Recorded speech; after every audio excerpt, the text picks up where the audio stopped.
Hi, I'm Angela, a silly 19-year-old high school senior in central Minnesota. A little bit about me. In school, I enjoy being a part of musicals, speech team, choir, and Fellowship of Christian Athletes, FCA. This winter, I had the honor of representing FCA in our Snow Days royalty and also led a small group this fall at See You at the Pole.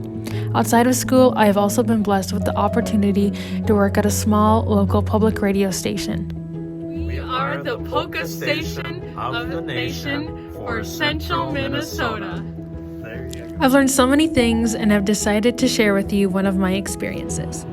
Hi, so I'm actually here at the Chasm radio station right now in one of the Bob FM studios.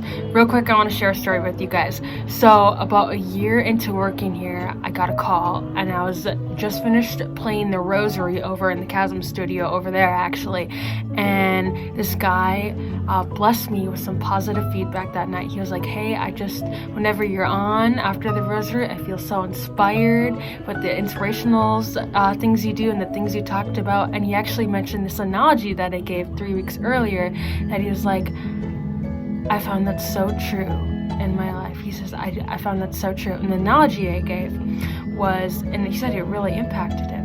And so the analogy I gave was this about prioritizing God in our life. So we can think of it as a list sometimes, where we have God as number one, and then after that, we might do school, work, or family. No, that's no particular order.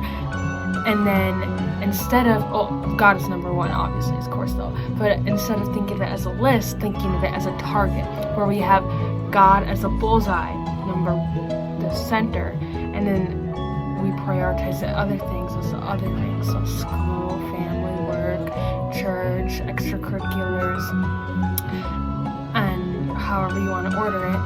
And then with having God as the center, instead of just as a list, by being the center of the bullseye, he will go out and affect those other rings. And it was shortly after I got this call, it was this experience that made me realize that having God as the center of my life, being who God created me to be, that sharing what I'm learning on the radio, or just simply the gospel, reading Bible verses, doing whatever, and sharing His word, and being who God created me to be, was affecting the other parts of my life because He was the center of mine. And it was affecting other people's too. Gotta be that light, gotta be that beacon. It was here at NYC that I first met folks from Trinity and saw the same beacon of light, of God's light, that I want to continue to grow to be as I study His word, communications or business, and prepare to push further His kingdom.